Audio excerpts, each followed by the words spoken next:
हामी अक्सर सुरक्षित बाटो रोज्ने गर्छौँ, तर यही बीचमा यही मान्छेहरू यस्ता पनि हुन्छन् जसले मनको आवाज सुन्न सुरक्षित बाटो त्याग्ने साहस गर्छन्। प्लास्टिकको व्यापारमा भविष्य देखिसक्नु भएको रूपन्देहीको सुगम रेग्मीले जब आफ्नै हातहरूले प्रकृतिलाई नोक्सान पुर्याइरहेको महसुस गर्नुभयो, उहाँले आफ्नो बाटो मोड्नुभयो। भर्खरै बुवा बन्नुभएको सुगमको सपना आफ्नो सन्तानलाई प्लास्टिकको थुप्रो होइन, प्रकृतिको सुन्दर उपहार दिने थियो। नमस्ते, म सुगम रेग्मी, इको दोस्ती नेपालको फाउन्डर। र हामीले चाहिँ विगत 1 वर्षदेखि चाहिँ हामीले घिरौँलाको जालोहरूबाट विभिन्न किसिमका दैनिक उपभोग्य सामानहरू जस्तै भाँडा मान्ने जाली, नुहाउने स्क्रबर, जुत्तामा चाहिँ तपाईँको बेडरुम चप्पल, अनि पछि आउटडोर स्लिपर सँगसँगै हामीले होरेका इङ्ग्लिसलाई चप्पलहरू बनाउने र बिक्री वितरण गर्ने काम गरिरहेको छौँ।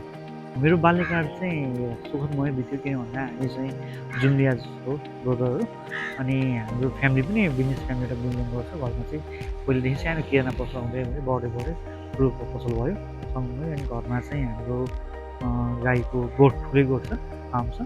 त्यसरी चाहिँ हामीलाई बिजनेसपट्टि चाहिँ मोह बढ्यो। अनि मेरो पढाइको सिलसिलामा म चाहिँ इलेक्ट्रिक इन्जिनियरिङको ओभरसियर पढेँ र त्यस लगतै म आफू एउटा टिनेजमै चाहिँ मैले जाहिर गर्ने मौका पाएँ।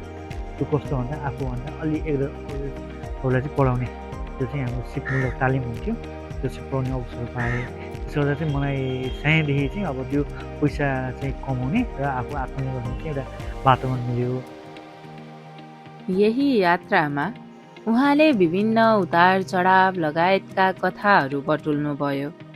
आज उहाँ प्लास्टिकका कुराहरू छाडी वातावरण मैत्री सामग्रीहरूमा निरन्तर लागिरहनु भएको छ। आफू मात्र स्वरोजगार नभई अरूको लागि पनि रोजगारिताको सृजना गर्नुभएको छ। इको दोस्ती नामक आफ्नै ब्रान्ड बनाउनु भएको छ। हेरौँ, छैन महिनाका सुगम रेग्मीले घिरौलाको जालोबाट इको दोस्ती नेपालसम्मको यो सुन्दर र सङ्घर्षपूर्ण यात्रा कसरी तय गर्नुभयो। र मैले कोभिड भन्नु अगाडि चाहिँ हाम्रो एउटा स्टार्ट गरेको थियो, हाम्रो दोस्ती ट्रेडिङ भन्ने, जहाँ चाहिँ हामीले फुटवेयरको अन्तर्गतको चप्पलहरू बनाउँथ्यौँ, जहाँ चाहिँ अनि सेल्स पनि राम्रो थियो अनि राम्रो ग्रो पनि भइरहेको थियो।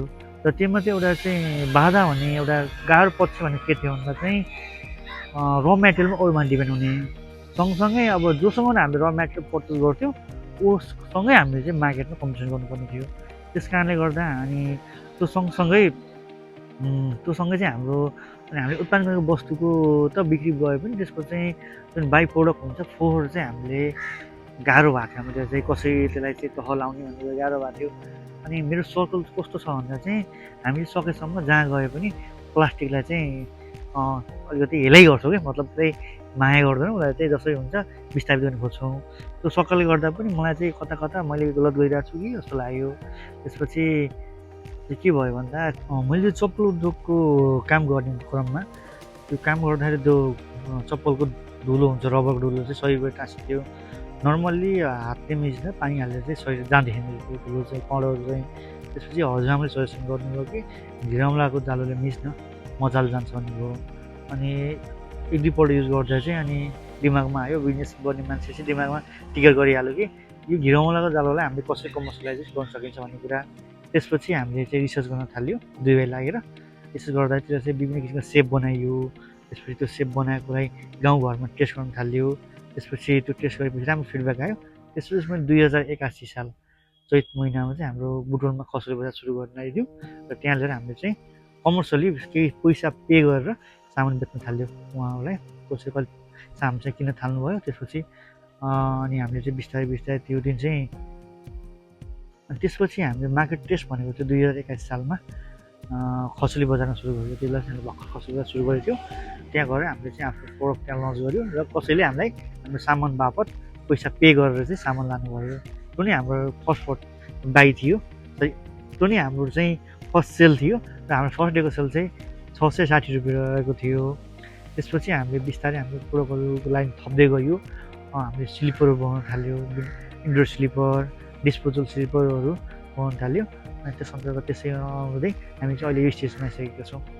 अब यसमा हाम्रो मैले व्यवसाय सुरु गर्दाको समस्या भनेको के छ भन्दा चाहिँ अहिलेको अवस्थामा चाहिँ मैले त्यति बेला चाहिँ हामीले त्यो उद्योगबाट यता सिफ्ट हुने बेला चाहिँ हामीसँग चाहिँ एउटा हाइड्रोलिक प्रेसर मेसिन थियो। त्यो कारणले गर्दा चाहिँ हाम्रो त्यो 7 लाखको मेसिन थियो र हामीसँग चाहिँ अब त्यो उद्योग छोड्ने क्रममा हामीसँग पुँजी भन्ने कुरा थिएन कि। त्यो चाहिँ के थियो भन्दा हामी पार्टनरसिपमा थियो अनि जो पार्टनर हुन्थ्यो उहाँहरूले चाहिँ अनि सामान ब्याकअपमा भएको पैसाहरू चाहिँ ल्याइदिनु भयो। त्यसरी मैले सुरु गर्ने बेला मैले 2 लाख रुपियाँ ऋण खोजेर सुरु गरेँ। अनि त्यो अहिलेको अवस्थामा के छ भन्दा व्यवसाय एउटा लेभलमा पुगिसकेको छ र व्यवसायिक लेभलमा पुग्दाखेरि जति बेला मैले ऋण खोजेर आएको थिएँ अहिले त अब अहिलेको अवस्थामा कमाउँदै त्यो ऋण गर्दा चाहिँ अहिलेसम्मको अवस्थामा हामी चाहिँ त्यो सरप्लसमा अझै गएको छैन कि। अब ब्रेक इभेनमा पुग्यो, पेपरमा पुग्यो, तर चाहिँ प्रफिटेबल चाहिँ अझै भएको छैनौँ हामी। हाम्रो प्रब्लमलाई भन्दा चाहिँ अहिले हाम्रो प्रब्लम चाहिँ एउटा चाहिँ र म्याटेरियल प्रब्लम छ। अब स्किल मेन पावर छ कि।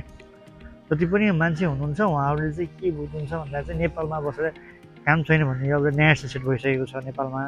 त्यसले गर्दा हाम्रो बिगेस्ट प्रब्लम भनेको र म्याटेरियल, त्यसपछि स्किल मेन पावर बिजनेसमा चाहिँ। यस्तो थियो, मैले चाहिँ त्यो सुरु गर्ने बेला चाहिँ म टिचिङ गर्थेँ। मैले चाहिँ हाम्रो एउटा कलेज पढाउँथेँ। अहिले त कलेज बन्द पनि भयो, सिटी ब्रियो कलेज थियो। अनि त्यो क्रममा चाहिँ साथीहरू गर्नुभएको थियो। मेरो चाहिँ मार्केटिङ पनि गरिरहेको थिएँ म कम्पनीबाट। अनि उहाँहरू चाहिँ मेरो मार्केटिङबाट प्रभावित भएर मलाई बोलाउनु भयो। अनि मैले चाहिँ उहाँको त्यो ओभरअल सेल्स जति थियो उहाँको त्यो पिरियडमा त्यो सेल मैले लगभग 1 महिनामा टच गरेँ कि। त्यसमा प्रभावित भएर उहाँले चाहिँ मलाई स्वेट सेयर भन्नुभयो। त्यसपछि अनि अलिकति इन्भेस्ट गर्नु भन्नुभयो।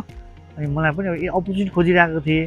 त्यसपछि मैले चाहिँ हुन्छ भनेर चाहिँ अनि त्यहाँ लगानी गरियो। त्यसमा चाहिँ हामी 4 जना थियौँ। 2 जना रोल्पाको, 1 जना पाल्पाको मेरो एकदम अनन्य मित्र, एकदम धेरै मायाका साथी हुनुहुन्थ्यो गोकुल खनाल भन्ने। अहिले उहाँ अझै पनि मेरो टचमा हुनुहुन्छ। उहाँले चाहिँ मलाई धेरै सपोर्ट गर्नुहुन्छ है मेसिनको कुरामा। उहाँले अहिलेसम्म मलाई त मेसिनको बारेमा केही टच दिनुहुन्न कि। किन उहाँको सबभन्दा बढी लगानी चाहिँ गोकुल खनालजीको थियो। तर पनि अब उहाँलाई अब अरूले डुबा, मैले त अब के छ र, ठिकै छ भन्नुहुन्छ। त्यो व्यवसाय सुरु गर्नुको रिजन के थियो भन्दा चाहिँ त्यतिमा अगाडि चाहिँ म बिए चाहिँ गरेको थिएन कि। बिए भन्दा अगाडि कुरा त्यो सबै बिजनेस स्टार्ट हुनुको। अनि केही जिन्दगीमा केही गर्नुपर्ने थियो।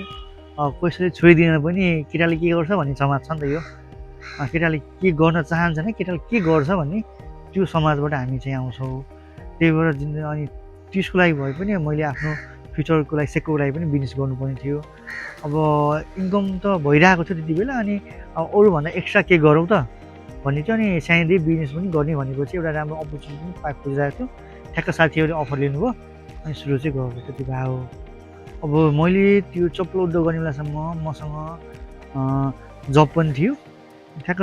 अनि त्यसपछि अहिले चाहिँ यो अवस्थामा मैले जबै गरेको थिएन। अनि त्यसपछि मलाई के भयो भन्दा चाहिँ त्यसपछि बिहे पनि गइदियो।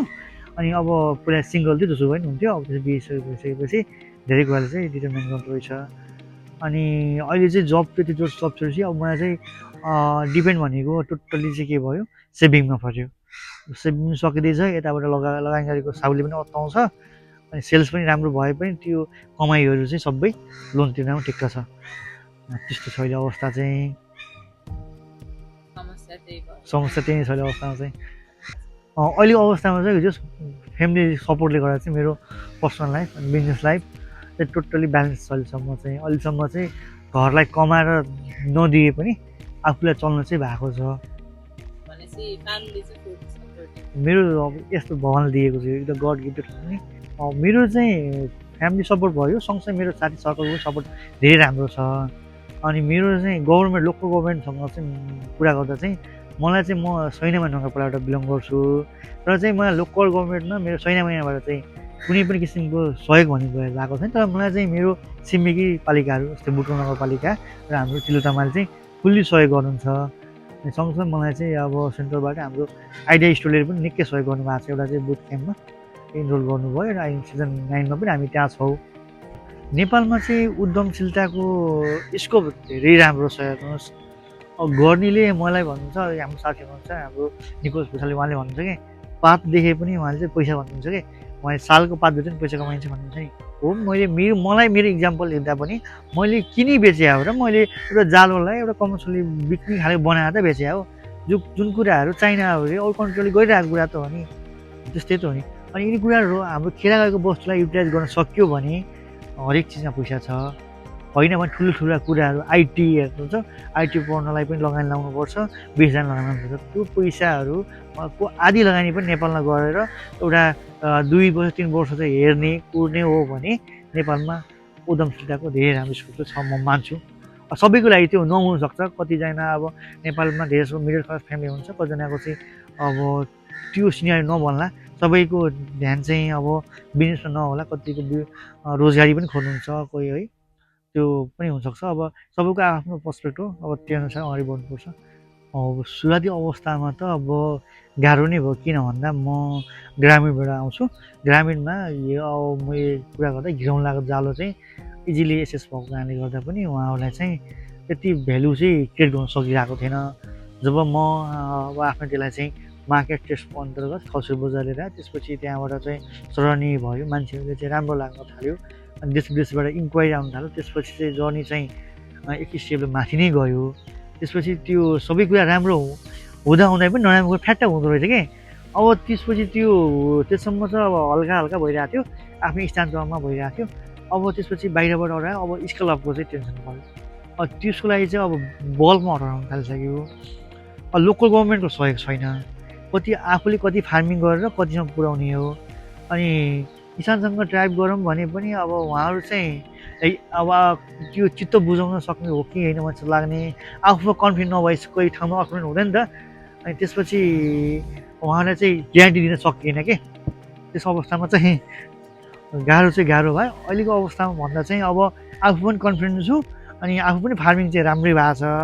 अनि अब चाहिँ मैले किसानलाई के भन्न सक्छु भन्दा तपाईँले काँचो घिरौँला बेच्दा भन्दा सुकेको घिरौँला बेच्नु भयो भने तपाईँ प्रफिटेबल हुनुहुन्छ भनेर चाहिँ म किसानलाई ग्यारेन्टी दिन सक्ने अवस्थामा पुगिसकेँ भने अब चाहिँ म एकदम टोटल्ली चाहिँ एउटा लेभलमा पुगिसकेँ। अब यो अवस्थामा चाहिँ म एकदम सन्तुष्ट छु। म अहिले टोटल्ली एक्लै भन्दा पनि फ्यामिली चाहिँ हुनुहुन्छ, बाबा मम्मीले नि हेल्प गर्नुहुन्छ, फार्मिङमा चाहिँ बाबाले हेल्प गर्नुहुन्छ, अनि मम्मीले नि हेल्प गर्नुहुन्छ। अनि मलाई चाहिँ फ्याक्ट्रीमा लेभलमा चाहिँ मलाई हेल्प गर्ने चाहिँ मेरो बुढी हजुर हुनुहुन्छ, 18 वर्ष बुढी हजुर हुनुहुन्छ, उहाँले नि हेल्प गर्नुहुन्छ। मेरो अफिस वाइफले चाहिँ गर्ने नै गयो, सानो बच्चाले चाहिँ हेल्प गर्दैन मलाई। हामीले चाहिँ भन्दा चाहिँ हामीले जहाँ पनि घिरौँलै भन्छौँ, किन भन्दा हाम्रो आफ्नो ओन प्रडक्ट भनेको घिरौँलाको प्रडक्ट हुन् भने हामीले चाहिँ अब थाकलको प्रडक्ट छ, हाम्रो बाबीहरूबाट बनेको, हाम्रो कुसबाट बनेको, अनि भाबरबाट बनेको प्रडक्ट पनि छन्। तिनीहरू चाहिँ हामीले लोकल वुमेनहरूबाट चाहिँ जो महिला दिदीबहिनीहरूले चाहिँ आफ्नो सिप प्रयोग गरेर बनाएको प्रडक्टहरूलाई चाहिँ हामीले प्रमोट गरिरहेछौँ। उहाँहरूको सामनाको हामीले चाहिँ आफ्नो गोदुस्ती नेपालमा जोडेर बिक्री वितरण गरिरहेछौँ। उहाँहरूलाई चाहिँ त्यो हौसला मिलिरहेछ। त्यसो गर्दै हामीले चाहिँ प्रत्यक्ष र अप्रत्यक्ष रूपमा चाहिँ हामीले 30जनाको महिलाहरूलाई चाहिँ एउटा रोजगारी दिए जस्तो अनुभव चाहिँ हुन्छ हामीलाई। हामी चाहिँ के बुझ्छौँ भन्दा हामीले चाहिँ पैसा लगानी गर्ने भन्दा पनि पैसामाथि पैसा कुरा गर्ने, आइडियामाथि आइडिया कुरा गर्ने भनेर हामीले चाहिँ के गर्छौँ भन्दा हामी जस्तै सोच विचार भएको साथीहरूसँग जोडिरहेछौँ। जस्तै हाम्रो चाहिँ दिगो महिला दिदीबहिनी भन्ने हुनुहुन्छ, बम्बुरीती भन्ने हुनुहुन्छ, सँगै हामीसँग चाहिँ एउटा पाल्पाको थाकलको प्रोडक्ट बनाउने दिदीबहिनीसँग हामी जोडिएर काम गरिरहेका छौँ। यसरी हामीसँग यही प्राकृतिक वस्तुहरू उत्पादन गर्ने, इको फ्रेन्डली प्रोडक्टहरू उत्पादन गर्ने वस्तु जोडिएर अगाडि बढिरहेका छौँ। यसो गर्दा चाहिँ हामीले उहाँहरूको प्रोडक्टलाई पनि प्रमोट गर्न सक्छौँ, हामीले आफ्नो प्रोडक्ट पनि उहाँहरूको थ्रुबाट प्रमोट गर्न सक्छौँ। यसै सहकार्य गरेर अगाडि बढ्ने चाहिँ हामीले एउटा चाहिँ लक्ष्य लिएर अगाडि बढिरहेका छौँ। यस्तो छ। अब जो पनि नयाँ आउँदै हुनुहुन्छ उहाँ के भन्न चाहन्छु भन्दा यहाँ चाहिँ आज लगानी गरेर भोलि चाहिँ आम्दानी हुँदैन। उद्यमशीलतामा कम्ती पनि तपाईँले आफ्नो जिन्दगीको 3 वर्ष लगानी गर्नै पर्छ। त्यसपछि पनि अब त्यसपछि सेक्योर छैन। फेरि के थाहा अब तपाईँको देशको स्थिति के हुन्छ, त्यहाँ देशको स्थिति राम्रो रुल्स रेगुलेसन राम्रो भयो भने चाँडिनु सक्छ। 3 वर्ष पनि कुर्नु पर्दैन भने देशको अवस्था यस्तो यो अवस्थामा छ भने चाहिँ 3 वर्ष चाहिँ मजाले लगानी गर्नुहोस् आफ्नो जिन्दगीको। अनि आज लगानी गरेर भोलि चाहिँ आम्दानी हुँदैन। अनि यहाँ पैसा मात्रै लगानी गरेर हुँदैन, आइडियामा पनि काम गर्नुपर्छ, आफ्नो प्रोडक्टमा पनि काम गर्नुपर्छ, सँगसँगै आफूसँग काम गर्ने सहकार्य गर्ने साथीहरूलाई पनि चित्त बुझाउनुपर्छ। अनि भर्खरै चाहिँ लगानी गरेर भर्खरै ठुलो आम्दानी भर्खर धेरै नाफा खानको लागि प्रोडक्ट मात्रैमा फोकस भएन, मार्केटले के खोजिरहेछ त्यसमा ध्यान दिनु पऱ्यो, कस्टमरले के डिमान्ड गर्नुहुन्छ त्यसलाई पनि ध्यान दिनु पऱ्यो। अहिलेको अवस्थामा के गर्नुपर्छ भन्दा वान मेन आर्मी हुनुपर्छ। सबै कुराहरू आफैले ह्यान्डल गरेर एउटा जसरी एउटा 9 महिना लागेर बच्चा जन्मिन्छ त्यसलाई हुर्काउन टाइम लाग्छ, त्यसरी नै एउटा बच्चालाई चाहिँ हुर्काएर बिजनेसलाई चाहिँ ठुलो लेभलमा पुर्याउनुपर्छ भन्छु म चाहिँ। भन्ने बित्तिकै उद्यमीका कथाहरू उद्यमीकै आवाजमा निकै कम सुन्न मिल्छ। त्यसैले पनि यो यानले हजुरहरूको लागि यस्तै उद्यमीहरूको सफलताका कथा, असफलताका बाटो र अघि बढ्ने साहस प्रदान गर्ने प्रतिबद्धता गरेको छ। यदि हजुरहरू पनि उद्यमी हुनुहुन्छ र आफ्नो कथा हाम्रो मार्फत सबैको माझमा पुर्याउन चाहनुहुन्छ भने डिस्क्रिप्सनमा रहेको हाम्रो जिमेलमा हामीलाई पठाउनुहोला। हामी हजुरहरूप्रति आभारी रहनेछौँ। यस्तै उद्यमीहरूका कथा सुन्न र हेर्न मन पराउनुहुन्छ भने हाम्रो एन्टरप्रेनर्स अफ नेपालका उद्यमीहरू युट्युब च्यानललाई सब्सक्राइब गरी बेल आइकनमा क्लिक गर्नुहोला र विभिन्न अपडेट्सहरूको लागि हाम्रो डिस्क्रिप्सनमा भएको लिङ्कहरू क्लिक गरी फेसबुक, इन्स्टाग्राम र टिकटक अकाउन्टलाई पनि फलो गर्नुहोला। धन्यवाद।